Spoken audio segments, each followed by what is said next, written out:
This program is brought to you by Herbsmed Pharma Corporation.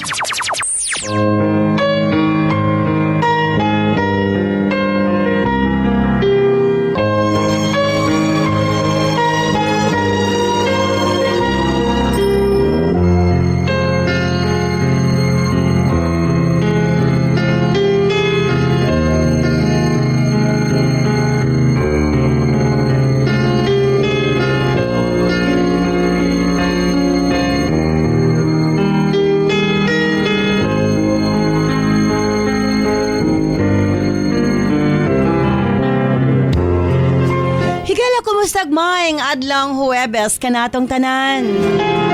Sa makausap pa, welcome ning atong tulumanon. Sensorly, Ate Arlene.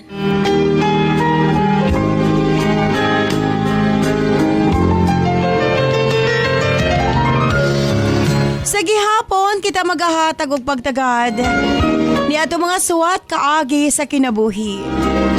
Nga bisan pa man o gilumutan na sa katuigan nga ng labay, nagpabiling buhi, nagpabiling laba sa panumduman.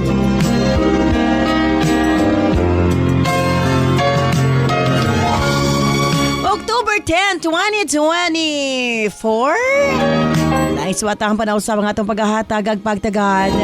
And this time, mga itong letter sender, usa ka nagngalan o Carla.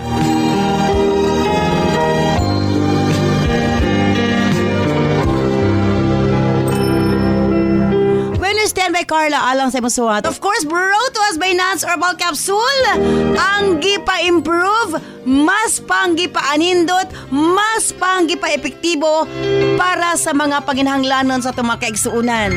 Tungod kayong Herbsmed Pharma Corporation, padayon nga nagtuki-tuki, padayon nga nag-research para sa mga balatian sa panglawas aron matabangan ang atong makaigsuunan. And this time, Nance Super Plus, kini na ang atong gamiton sagud karon. Sa wa pa nakasulay sa atong Nance Capsule, mas gipanindot pagit ni karon tungod kay even cancer pwedeng tabangan. Pinarisan sa U-Aid Herbal Food Supplement nga mao'y makatabang sa problema sa kidney failure, kidney trouble o guban pa nga mga balatian nga may kalambigitan sa kidney.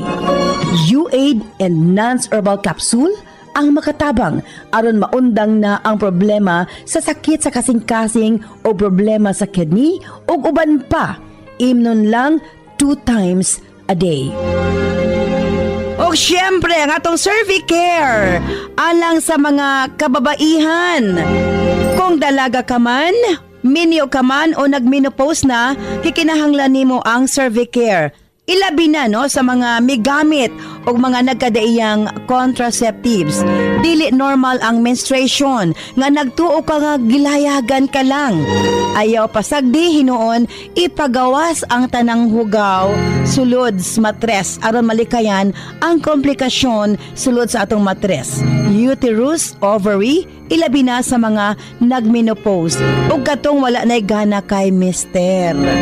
Again, Cervicare Herbal Food Supplement before bedtime. Og syempre alang sa itong mga kaigsuunan, ilabi na katong mga motek og exam, Remind Capsule para update ang pangisip. Og syempre gawas niya ang atong mga lolo-lola, kinahanglan sila og Remind aron nga dili limtanon. Ang Remind, imnon lang 2 ka kapsula human og kaon sa buntag. Ingon ana lang ka simple. Og syempre, ang atong Remind Choco alang sa itong kabataan para nga ang ilang panglawas, malikay sa balatian, paspas ang pagtangkad sa bata o aptik usab ang pangisip. Kumbaga, aptik usab pag-abot sa klase. Available kini sa tanang butika sa inyong mga lugar. Og syempre, alang sa atong mga kaigsuunan nga mga kalalakinan, Sa tanang mga driver nga nagbiyahe sa tibok Luzon, Visayas ug Mindanao, gamit sa Megaman Herbal Food Supplement, gawas nga sobra kini kaepektibo sa paglambing-lambing kang misis. Duna pa kini proteksyon sa mga kalalakinan nga sobra ka stress sa trabaho. Ang Megaman tanang problema sa kalalakinan, ilabi na sa prostate ug sa walay gana kang misis, ang maundang na og mapulihan sa kabaskog ug kaagresibo. Megaman Herbal Food Supplement, 2 capsules before bedtime. Available kini sa tanang butika sa inyong mga lugar. Ug syempre, ang atong Gijug Water gikan sa nasod Korea. Exclusive nga nakuha sa Herbsmed Pharma Corporation. Unsa ba ang Gijug Water? Gijug sa English is miracle. Sa tanang nagkaproblema sa ilahang sugar, kato mga diabetic patient, kini na ang makakampante kaninyo. Human ninyong kaon, inom lang o Gijug Water. Bisag unsa kataas ang inyong sugar mo, balik sa normal. Ingon ana ang atong Gijug Water. Gikan sa nasod Korea, andam nang iapod-apod sa atong mga kaigsuunan nga nagkinahanglan ni ini. Number 1, katugyong dunay mga diabetes.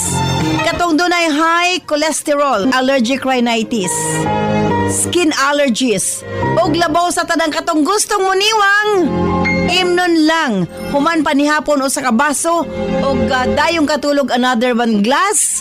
Kini ang pinakatubag sa atong mga kaigsuunan nga nanambok or obese. Again, ang atong Gijug Water ang tubag ni ining tanan. Ug sukad kani atong hangtod karon, nans liniment lang gihapon. Ang atong mga tanom sa tibuok kalibutan adunay kapasidad nga moalim sa mga sakit sa kalawasan. Apan gipili ang pinakamaayo, ang pinakaepektibo. Gipurify, giusa og mao kini ang atong nans liniment oil. Friendly alang sa atong mga anak, ilabi na sa mga baby ug alang kang lolo, lola, tatay ug nanay. Busa sa tanang panimalay, basta haplas, Nance Liniment Oil. Available sa 30 ug 60 ml.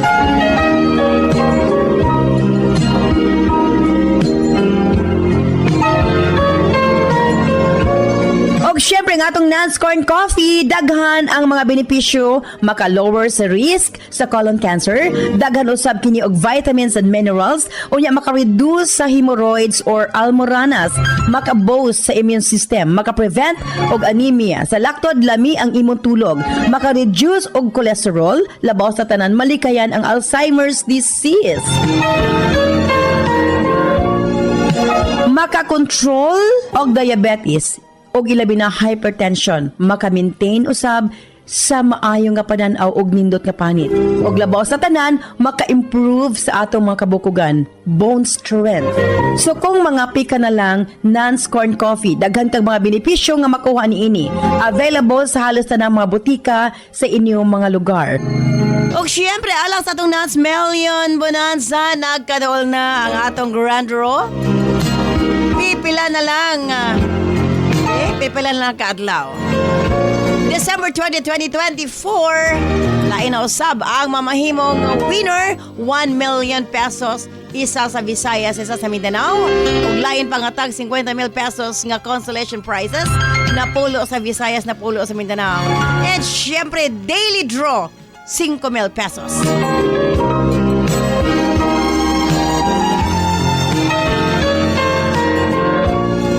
Simple lang makabuhaton sa inyo pagpalit sa atong mga produkto. Selfie sa butika kung diin ka mo nagpalit. I-post sa atong Sensorly Ate Arlene Facebook page o i-PM ang inyong kasinatian. Mas mo ko stand by Carla alang sa imong sumatin. Siyempre sa atong tulumanon, Sensorly Ate Arlene.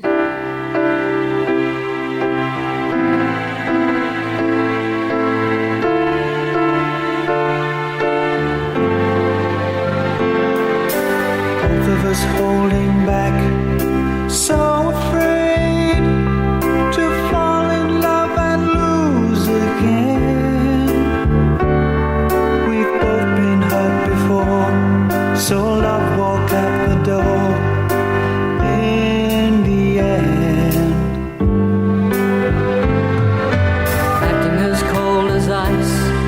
when we want to be.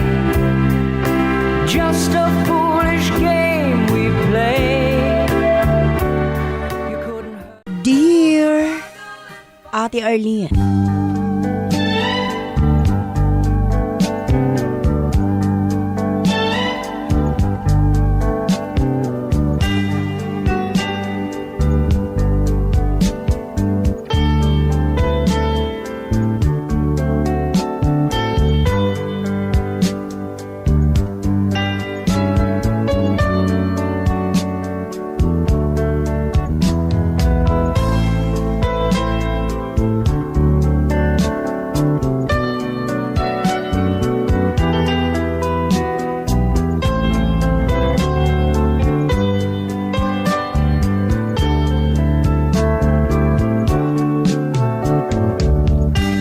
usa ko sa masugid nimong taga-subaybay sa programa, ate.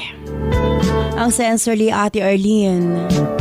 Ug ako magdahom nga one day ako na pong istorya sa kinabuhi ang mabasa sa imong tulumanon.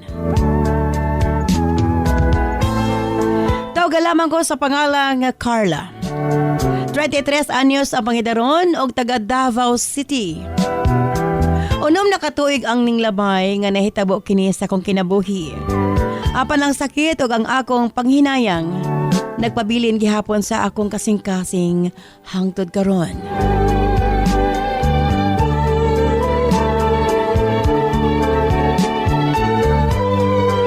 Aron masabtan ninyo ang tanan, ate. Second year college me nga nag-uyab ni Jose.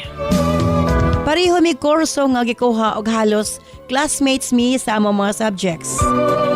Nagpadayon ang among relasyon hangtod nga pareho naming nakagraduate sa kolehiyo og nakabaton og stable nga trabaho.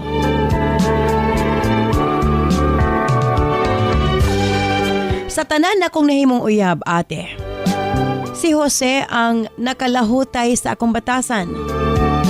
Ang kuno nako nga maldita gyud ko, Ate R. Dili ko kabalo mag-sorry. Taas kog pride. Samtang si Jose, sobra ka masinabtunon og pasensyoso. Dili siya gusto og gubot. Ako ang palaaway sa among duha. Apan slowly, natudluan ko ni Jose nga makontrol nga akong batasan. Kay siya ang type sa tao nga dili kapatulan ug dili masuko. Apan iparealize niya sa imo nga sayop ka pinagi sa pagmaymay. Ikaupat na ako nga hinigugma si Jose, ate. Apan sa iya ra ko nakasulti ug sorry. Nadisiplina ko niya pinagi sa iyang gipakita nga pagmahal ug pagpangga nga di kanako. Dili man perpekto ang among relasyon, apan amo kining mas napalig-on. Pinaagi sa pagsinabdanay sa usag-usa, Ate R.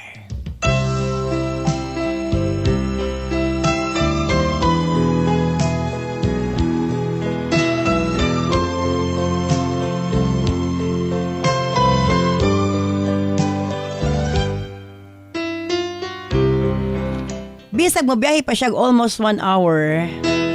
Padulong sa iyang trabahoan, mauli gid siya para makita ko. Kung boto na hunahon, pwede man siya, dili na mapauli kay naaman siya tita nga iyang mapuyan. Para duol ra siya sa iyang trabahoan. Pero mingawon ko na siya nako. Busa rain or shine, mapauli gid siya, ate. Iya pa kong hatdan og pagkaon. Makaingon ko nga nindot gyud ang dagan sa among relasyon. Dili stressful. Kay dili man mi gaaway ni Jose. Sinati na niya ang akong batasan o naka-adjust na siya nga rikanako. Bilungtad gyud og 8 ka tuig ang among relasyon, ate. Apan napansin nako nga sa hinay-hinay. Nawala ang akong pagbati ngadto kaniya. Ambot ba, ate? Basta na lang nga nawala ang akong gugma nga to kaniya.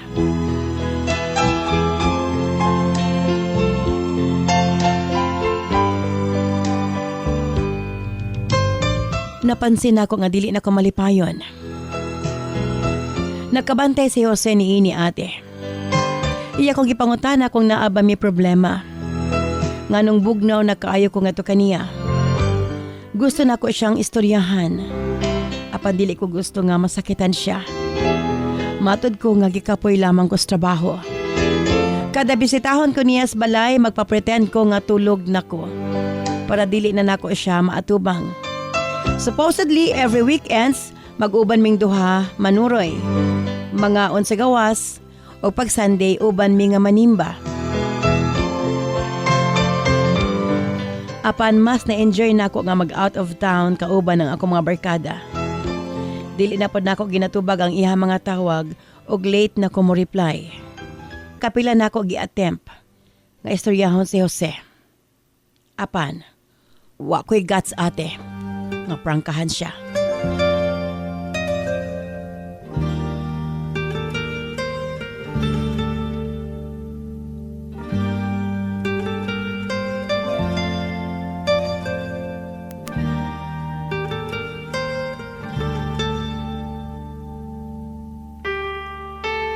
Hangtod sa kaadlaw ni Ana. Gisundo ko niya sa akong itrabahuan ug nag-dinner mi ate. Unusual yun kaayo ang among sitwasyon kay way gustong maistorya ka namo. Gipanid-an lang namo ang usag-usa kung kinsay muuna og sulti. Diri na ko nag-decide ate. Nga makigbulag na to kaniya.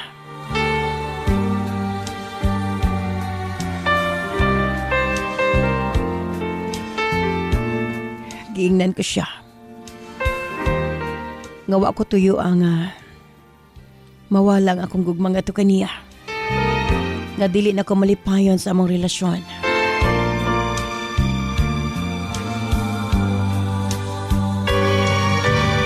Nakita na ko nga mitulo ang iyang mga luha ate. Pilit niyang gipugnan. Iya kong gipangutana. Naaba ko na siya'y nabuhat nga sayop. Ingon ana lang baka sayon nga mawalang akong babati nga to kaniya. Ito higayon na kinahanglan akong maging honest. Nag-sorry ko ate. Kasi tinuod lang. Why sala si Jose? Giangkon na ko ang tanan ate.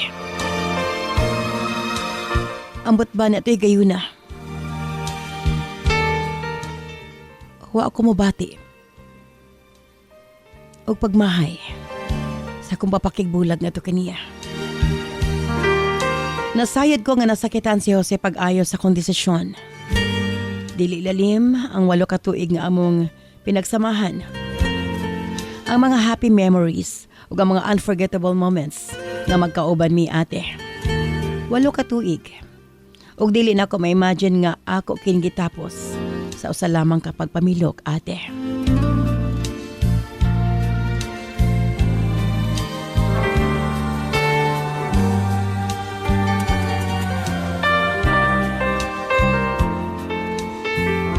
Tuod man.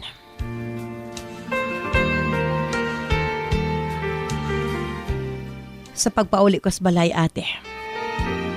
Doon ako'y gamayang gibati nga kirot sa kasing-kasing. Nahuna-huna ko lang. Buhong ko sa iyang pagmahal o pagpangga. Ubisan kanus wa ko niya napasakitan o istorya. Bisan unsa pa nako ka maldita. Gisabot niya ang akong batasan. Dili siya selfish. Mas iya pa kong giunahuna kaysa iyang kaugalingon. Ginabuhat niya ang tanan kung unsay makapahalipay kanako. Nakasuporta siya kanako sa tanang panahon. Ug mahal niya ang mga tao nga akong gimahal. Unconditional love ang iyang gihatag nga kanako. Pero kini mga butanga dili mamahimong basihan ate para magstay ang usa ka relasyon. Kung wa nay feelings, di na gid nimo mapugos. Pila ra may sugilanon. Nang labay pa ang pipila ka mga adlaw ug nahimong bulan. Ako na sayran may balhin si Jose og puyo sa iyang iyaan. Siguro iya kini choice para maka-move on. Samtang ako nag-enjoy nako sa akong pagka-single. Ati R, daghan ang ulitaw ka nako. Nakabaton ko glaing hinigugma. Apanambot pa ate. Lahi. Ang care o concern nagipakita ni Jose nga kanako. Sama sa kong giingon, dili kabalong masuko. Nahunahon ako ate. Lahi ang kinaiyasa ko na himong bagong hinigugma. Sa laktod, wa kini magdugay. Samtang si Jose since break up namo, wa na gid siya mipauli sa among lugar. Naka-private na pod ang iyang Facebook. Ako ang una nag-unfriend kaniya. Kay lagi, dili ko gustong muasa pa siya. Nang labay pa ang mga bulan og nahimong tuig. Ate R.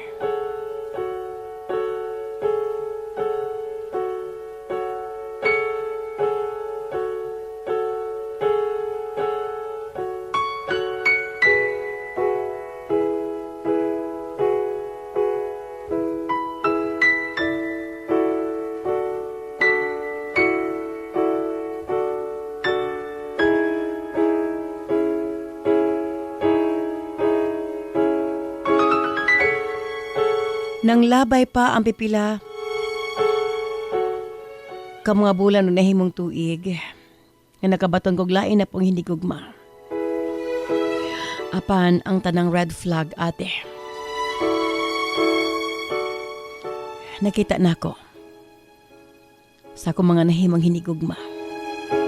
Siloso, yaw-yawan, mga butang.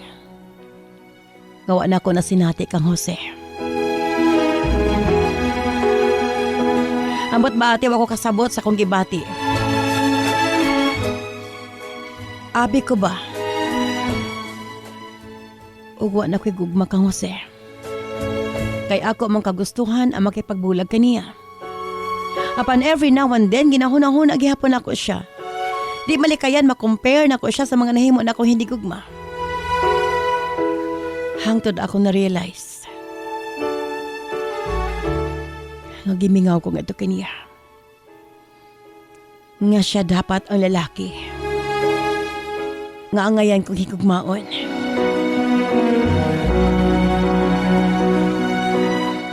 Ate our love paghihapon ako si Jose. Ug mas nahigugma ko kaniya kaysa dati. Sa diha na kumpara ko na siya sa uman. Nga nahimo kong hindi gugma. Matod ko sa kong kaugalingon, ay hara nato ma-realize kung unsa ka-importante ang usa ka tawo kung wa na kini sa atong kinabuhi. This time sure ko ate. Nga gugma. Ug nasayod ko. Nga dili ko balibaran ni Jose. Kumaningkamot ko sa pag-reach out nga to kaniya. Nag-try kog chat kaniya sa messenger. Apanuan niya gisin ate. Hangtod sa kaadlaw. Nagkita gid mismo ate. Layo pa kayo na klaro na nako siya og dili gid ko masayop. Wa ko makasabot sa akong gibati ate. Grabe ang kulba sa kundughan. Naglingkod siya gawas nga portion sa among paborito nga kananan. Same place kung asa mi galingkod kanhi. Wa ko niya nabantay kay busy ang iyang cellphone.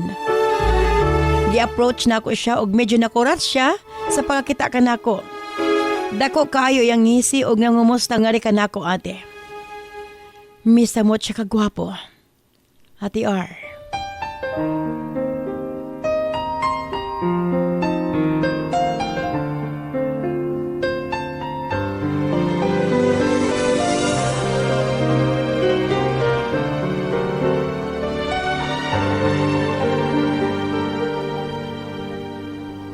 Nagkinumustahay mi ate. Mitubag siya nga okay na kuno kaayo siya. Nangutanan siya kanako.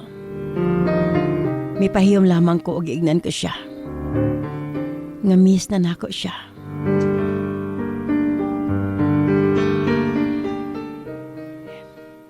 Iyang gikusi ang akong aping ate. Matod niya. Manghinaot ko na siya. Nga malipayon ko. kung naamang ko hinikog makaron.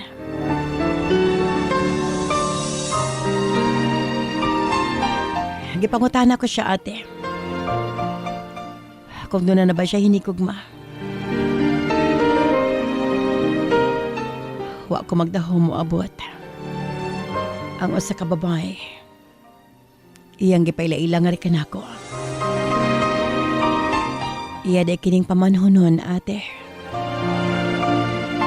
Murag mo butong akong dughan. Dili masukod ang kasakit nga akong gibati. Lami kayo ihilak dato'y gayuna. Gi-invite ko nila og dinner. Ako na ang ko sa may balibad, ate. Napako importanteng adtuan. Pagkahuman, nanamilit si Jose. Uban ang iyang uyap. Bugat kayo ako mga lakang. Samtang galakaw ko, ate. February 14, 2019 ang adlaw sa ilang kasal. Ang adlaw nga nalugmok ko sa kasubanan. Nang hinayang ko. Apan bisan unsa pang akong buhaton, dili na nako mabalik ang panahon. Ulahin na ang tanan. Naanay na nag-iya sa kasing-kasing ni Jose.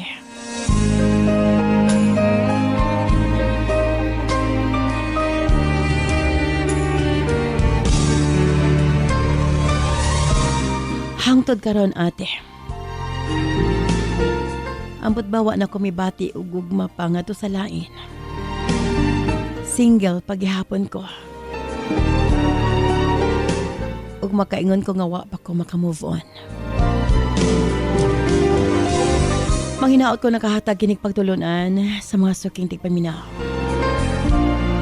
Dinhi na lamang ko kutob. Sincerely yours, Carla.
This program is brought to you by Herbsmed Pharma Corporation.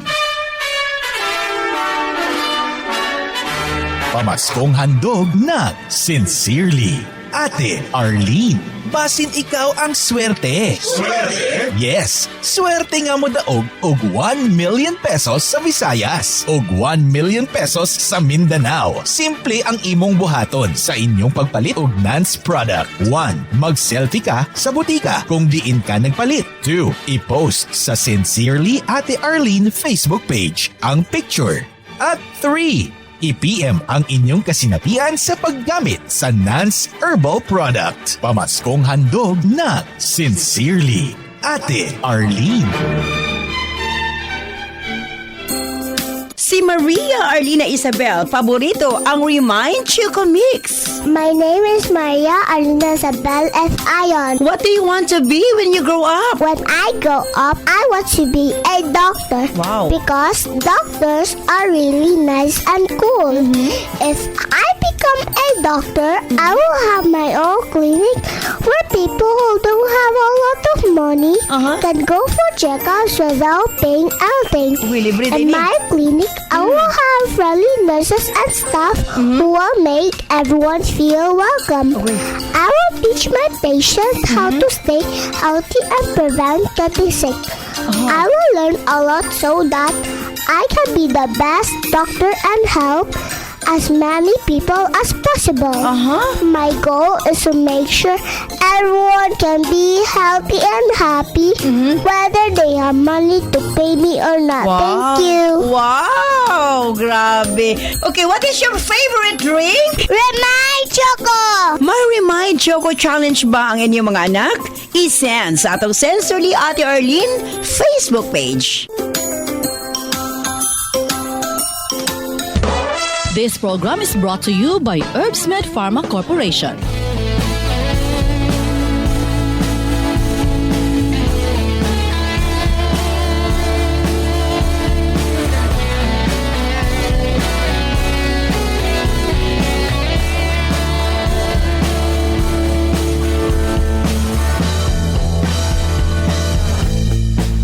Sa pagising sa umaga, ikaw ang nasa isip ko.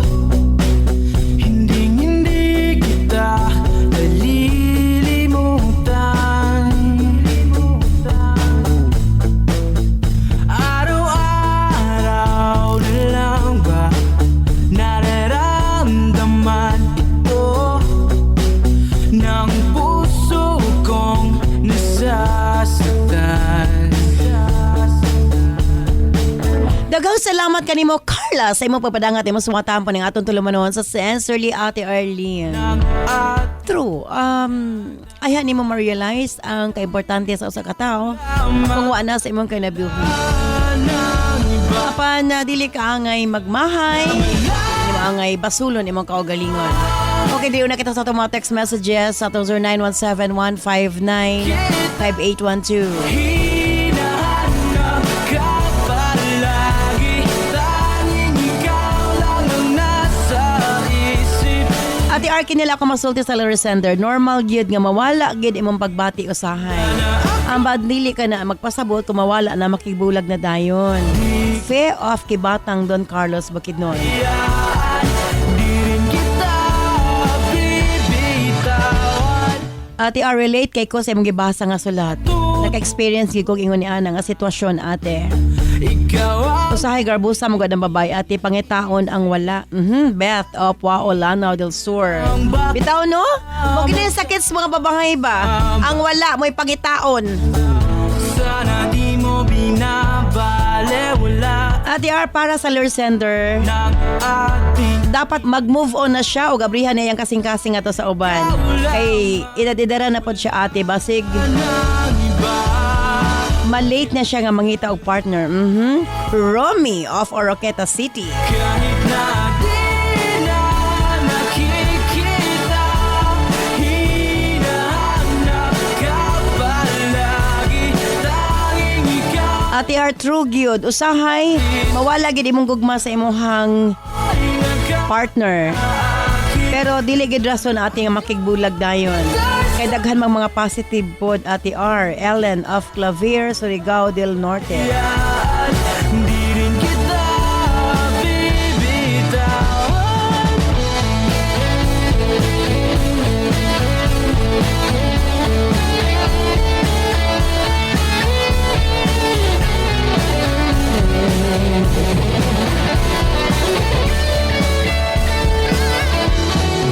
Kahit na Ate ko niya agad siguro, labi na kung kahit na di na love ka sa tao, overconfident na kaayo ka sa imong feeling.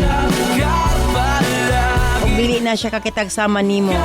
Ako nang magsalig na ka ate, Mirna of Kalinan, Davao. Tamo'y nakakaakit. Okay, daghan na tong mga text messages. Apan kulang naman ang atong oras.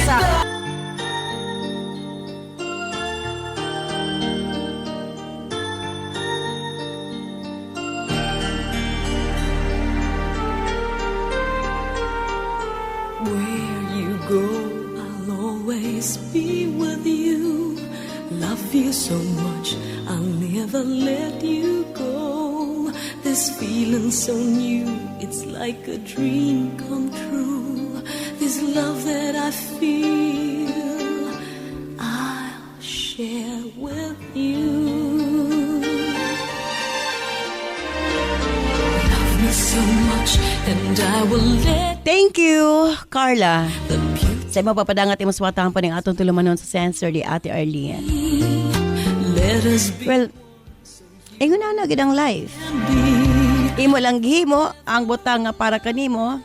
Sakto. Tungod kay nato higayuna, nawala imong gugma nga to kang Jose.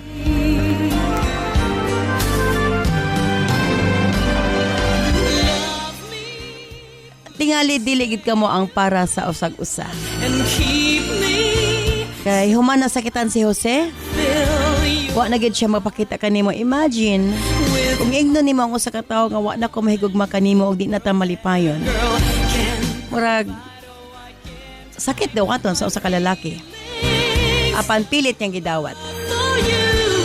They're too Kung nalampasan niya ang kasakit nga iyang gibati sa dihang imong gibulagan, way rason nga di ni mamalampasan ang kasakit nga imong gibati sa dihang imong nasayran nga doon na siya'y lain. Osban ko, dili ka mo para sa usag-usa. I'll always be Gani nakabato na kaglaing mga hinigugma. you so much. I'll never let Tinuod ginang ginaingon. Ako mahigugma ta sa usa ka tawo, dili lang basta ka nahigugma ta. come true. This love Kung dili, ikonsidera nimo ang kinaiya sa usa ka tawo.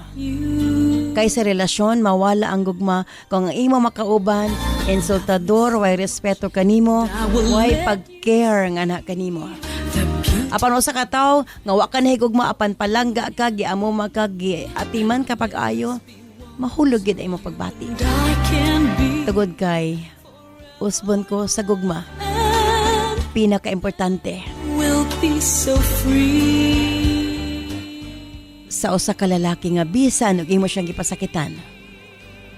Andam gihapon siya mohigugma ug modawat kanimo. You will and keep me so I can feel your heart, dear.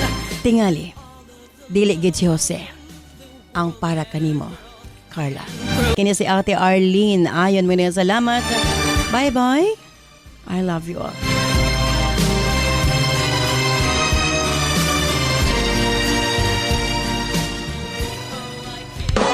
This program is brought to you by Herbsmed Pharma Corporation.